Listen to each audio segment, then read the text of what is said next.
March 2026 ସୁଦ୍ଧା ବନ୍ଦ ହୋଇଯିବ କି 500 ଟଙ୍କିଆ ନୋଟ୍? ଜାଣନ୍ତୁ ଏହାର ସମ୍ପୂର୍ଣ୍ଣ ସତ୍ୟ। ସୋସିଆଲ ମିଡ଼ିଆରେ ଭାଇରାଲ ହେଉଛି ଯେ ଚଳିତ ବର୍ଷ ମାର୍ଚ୍ଚ ମାସରୁ 500 ଟଙ୍କିଆ ନୋଟ୍ ବନ୍ଦ କରିଦେବ ସରକାର। ସତରେ କ'ଣ 500 ଟଙ୍କିଆ ନୋଟ୍ ବନ୍ଦ ହୋଇଯିବ? ତ ଆସନ୍ତୁ ଆଜି ଆମେ ଏହି ବିଷୟରେ ଜାଣିବା। ତେଣୁ ଭିଡ଼ିଓକୁ ଆରମ୍ଭ କରିବା ପୂର୍ବରୁ ଆପଣ ସମସ୍ତଙ୍କୁ ଅନୁରୋଧ, ଯେଉଁମାନେ ଏପର୍ଯ୍ୟନ୍ତ ଆମ ଚ୍ୟାନେଲକୁ ସବସ୍କ୍ରାଇବ୍ କରିନାହାନ୍ତି ଆପଣମାନେ ଏବେ ହିଁ ଆମ ଚ୍ୟାନେଲକୁ ସବସ୍କ୍ରାଇବ୍ କରନ୍ତୁ। ଆଉ ଭିଡ଼ିଓ ଭଲ ଲାଗିଲେ ଭିଡ଼ିଓକୁ ଲାଇକ୍ ସେୟାର କମେଣ୍ଟ କରିଦେବେ। ଚାଲନ୍ତୁ ଡେରି ନ କରିକି ଆଜିର ଏହି ଭିଡ଼ିଓଟିକୁ ଆରମ୍ଭ କରିବା। ସୋସିଆଲ ମିଡ଼ିଆରେ ଏକ ମେସେଜ ଭାଇରାଲ ହେଉଛି ଯେ ଚଳିତ ବର୍ଷ ମାର୍ଚ୍ଚ ମାସରୁ 500 ଟଙ୍କିଆ ନୋଟ୍ ବନ୍ଦ କରିଦେବ ସରକାର। ନୋଟ୍ ବନ୍ଦ ହେବା ନେଇ ସରକାରଙ୍କ ତରଫରୁ ସ୍ପଷ୍ଟ କରାଯାଇଛି। ସରକାରୀ ସଂସ୍ଥା PIB ତରଫରୁ ସୋସିଆଲ ମିଡ଼ିଆ ଏକ୍ସରେ ଏହି ମେସେଜକୁ ଖଣ୍ଡନ କରାଯାଇଛି। PIB ତରଫରୁ କୁହାଯାଇଛି, ଭାରତୀୟ ରିଜର୍ଭ ବ୍ୟାଙ୍କ ଆସନ୍ତା ମାର୍ଚ୍ଚ 2026 ସୁଦ୍ଧା 500 ଟଙ୍କିଆ ନୋଟକୁ ବନ୍ଦ କରିବାର କୌଣସି ଘୋଷଣା କରାଯାଇନାହିଁ। ସୋସିଆଲ ମିଡ଼ିଆରେ ଭାଇରାଲ ହେଉଥିବା ଏହି ମେସେଜ ସମ୍ପୂର୍ଣ୍ଣ ମିଛ। ଏହି ଭାଇରାଲ ଖବର ସମ୍ପୂର୍ଣ୍ଣ ଭିତ୍ତିହୀନ ଏବଂ ଏହା କେବଳ ଏକ ଗୁଜବ।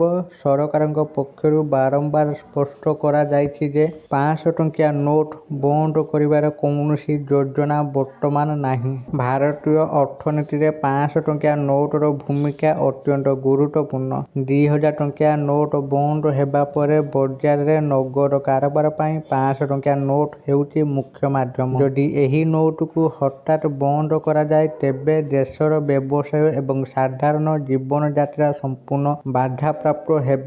RBIର ରିପୋର୍ଟ ଅନୁଯାୟୀ ବର୍ତ୍ତମାନ ବଜାରରେ ପ୍ରଚଳିତ ମୋଟ ମୁଦ୍ରାର ସିଂହଭାଗ ହେଉଛି 500 ଟଙ୍କିଆ ନୋଟ୍। ତେଣୁ ଏହାକୁ ବନ୍ଦ କରିବା ସହଜ ନୁହେଁ। ସରକାରଙ୍କ ସୂଚନା agency press information bureau PIB ଏହି ଭାଇରାଲ ଦାବିକୁ ନେଇ ଅନେକ ଥର ଫ୍ୟାକ୍ଟ ଚେକ୍ କରିସାରିଛି। PIB ପକ୍ଷରୁ ସ୍ପଷ୍ଟ କରାଯାଇଛି ଯେ ସୋସିଆଲ ମିଡ଼ିଆରେ ଚାଲିଥିବା ଏହି ଖବର ମିଥ୍ୟା। ସରକାର 500 ଟଙ୍କିଆ ନୋଟ୍ ବନ୍ଦ କରିବା କିମ୍ବା ପୁରୁଣା 500 ଟଙ୍କିଆ ନୋଟ୍ ବଦଳରେ ନୂଆ ନୋଟ୍ ଆଣିବା ନେଇ କୌଣସି ପ୍ରସ୍ତାବ ରଖିନାହାନ୍ତି। ଜନସାଧାରଣଙ୍କୁ ପରାମର୍ଶ ନମ୍ବର 1, ଗୁଜବରେ ବିଶ୍ୱାସ କରନ୍ତୁ ନାହିଁ। ହ୍ୱାଟ୍ସଆପ୍ କିମ୍ବା ଫେସବୁକରେ ଆସୁଥିବା କୌଣସି ଅଜ୍ଞାତ ଲିଙ୍କ କିମ୍ବା ଭିଡ଼ିଓକୁ ଦେଖି ଭୟଭୀତ ହୁଅନ୍ତୁ ନାହିଁ। ନମ୍ବର 2, ଅଫିସିଆଲ ୱେବସାଇଟ୍ ଯାଞ୍ଚ କରନ୍ତୁ। ଯଦି ନୋଟ୍ ସମ୍ବନ୍ଧୀୟ କୌଣସି ବଡ଼ ନିଷ୍ପତ୍ତି ନିଆଯାଏ ତେବେ ତାହା RBIର ଅଫିସିଆଲ ୱେବସାଇଟ୍ www.rbi.org.inରେ ପ୍ରକାଶ ପାଇବ। ନମ୍ବର 3, ଖବରର ସତ୍ୟାସତ୍ୟ ପରଖନ୍ତୁ। କୌଣସି ସମ୍ବେଦନଶୀଳ ଖବରକୁ ସେୟାର କରିବା ପୂର୍ବରୁ ତାହା କୌଣସି ବିଶ୍ୱସନୀୟ ନ୍ୟୁଜ୍ ଚ୍ୟାନେଲ କିମ୍ବା ଖବରକାଗଜରେ ପ୍ରକାଶ ପାଇଛି କି ନାହିଁ ଦେଖନ୍ତୁ। ସଂକ୍ଷେପରେ କହିବାକୁ ଗଲେ ମାର୍ଚ୍ଚ 2026 ସୁଦ୍ଧା 500 ଟଙ୍କିଆ ନୋଟ୍ ବନ୍ଦ ହେବାର ଖବର ସମ୍ପୂର୍ଣ୍ଣ ମିଥ୍ୟା। ଆପଣଙ୍କ ପାଖରେ ଥିବା 500 ଟଙ୍କିଆ ନୋଟ୍ ସମ୍ପୂର୍ଣ୍ଣ ବୈଧ ଏବଂ ଏହାର କାରବାର ଜାରି ରହିବ। ଏହିପରି ଭ୍ରାମକ ଖବରଠାରୁ ଦୂରେଇ ରୁହନ୍ତୁ ଏବଂ ଅନ୍ୟମାନଙ୍କୁ ମଧ୍ୟ ସଚେତନ କରନ୍ତୁ। ସରକାରଙ୍କ ଲକ୍ଷ୍ୟ ହେଉଛି ଡିଜିଟାଲ କାରବାରକୁ ପ୍ରୋତ୍ସାହିତ କରିବା, କିନ୍ତୁ ଏହାର ଅର୍ଥ ନୁହେଁ ଯେ ନଗଦ ମୁଦ୍ରାକୁ ସମ୍ପୂର୍ଣ୍ଣ ବନ୍ଦ କରି ଦିଆଯିବ।